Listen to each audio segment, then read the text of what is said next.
শুধুমাত্র এক্সক্লুসিভ বড় প্রশ্নের সাজেশনগুলো আজকে একটু দিব, যেহেতু কালকের পরীক্ষা সবার। আজকে শুধু রচনামূলক দিতে চাই।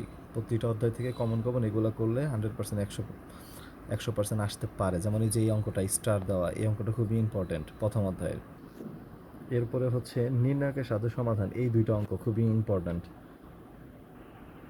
দেখে রাখেন। আপনার সবার বইয়ে আছে, সব প্রকাশনের বইয়ে এই দুইটা অঙ্ক, এই তিনটা অঙ্ক থেকে একটা অঙ্ক ইনশাল্লাহ কালকে আসবে। ম্যাট্রিক্সের সাহায্যে সমাধান করেন, এই অঙ্কটা দেখে রাখেন। এই অঙ্কটাও ভেরি ভেরি ইম্পর্ট্যান্ট রচনামূলক প্রশ্নের জন্য।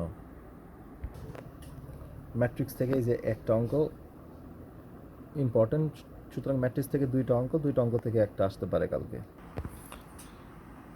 বহুপদী থেকে টোটাল 3টা রচনামূলক করতে হবে। এই যে দেখেন 26 নাম্বার, আর তারপরে আছে হচ্ছে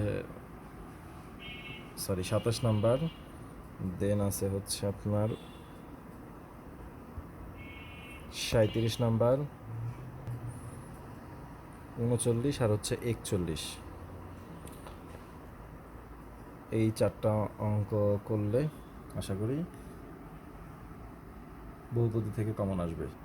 আর আমার এই বইটা হচ্ছে হক প্রকাশনের, যারা এইবারকার হক প্রকাশন আছে তারা সিরিয়াল নাম্বার দেখে দেখতে। জটিল সংখ্যা থেকে হচ্ছে উদাহরণ 19 এবং উদাহরণ 20, এই দুইটা অঙ্ক রচনামূলকের জন্য খুবই ইম্পর্ট্যান্ট। জটিল সংখ্যা থেকে আরেকটা কমন হচ্ছে এককের কাল্পনিক ঘনমূল ওমেগা হলে প্রমাণ করো, এই অঙ্কটা আবার এক্স ওয়াই না দিয়ে এ প্লাস বি হোল স্কোয়ার দিয়েও দিতে পারে। সেক্ষেত্রে ডান ক্ষেত্রে হবে 6xy আছে, সেখানে হবে হচ্ছে 6ab। বিন্যাসে টোটাল রচনামূলক করতে হবে 3টা, তার মধ্যে হচ্ছে প্রথমটা হচ্ছে ম্যাথমেটিক্স শব্দগুলোকে কত প্রকারে সাজানো যায়, এইটা ভেরি ভেরি ইম্পর্ট্যান্ট। এরপরেরটা হচ্ছে স্বরবর্ণগুলোকে পাশাপাশি না রেখে পলিটেকনিক শব্দ অক্ষরগুলোকে কত প্রকারে সাজানো যায়। আর এই যে একটা অঙ্কগুলো দ্বারা 5 অঙ্কের কতগুলো সার্থক বীজের সংখ্যা গঠন করা যায়, এই 3টাই হচ্ছে বিন্যাস থেকে ইম্পর্ট্যান্ট রচনা। সমাবেশের এই প্রমাণ করা যায়, এই প্রমাণটা এটাও 100% ইম্পর্ট্যান্ট কালকে রচনামূলকের জন্য। অবশ্যই এই প্রশ্নটা সংক্ষিপ্ত প্রশ্নও আসতে পারে। আর রচনামূলক এই দেখেন আপনার 21 নাম্বার, 23 নাম্বার আর হচ্ছে 27 নাম্বার, এই 3টা করলে এই 3টার থেকে একটা, আর একটা হচ্ছে প্রমাণ, এই 4টার থেকে একটা অথবা 2টা প্রশ্ন আগামীকাল কমন পেতে পারেন।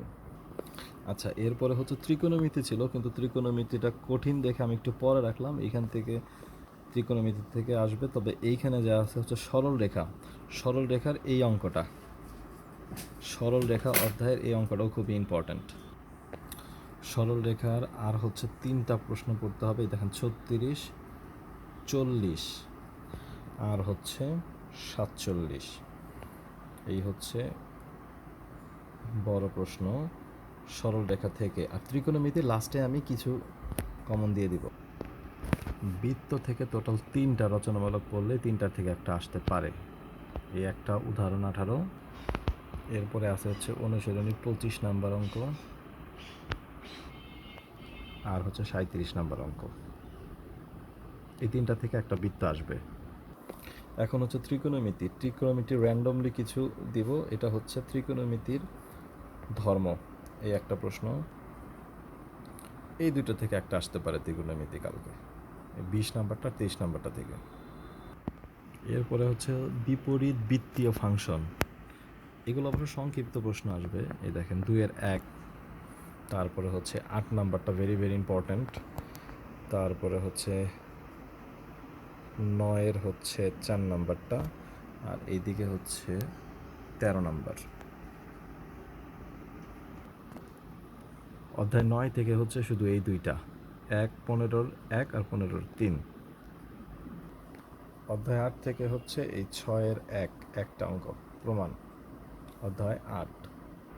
এবং লাস্ট অধ্যায় হচ্ছে অধ্যায় 7, অধ্যায় 7-এর এই যে এই একটা অঙ্ক, আর এই যে একটা অঙ্ক স্টার দেওয়া আছে, এই 2টা অঙ্ক আর 3টা অঙ্ক আছে।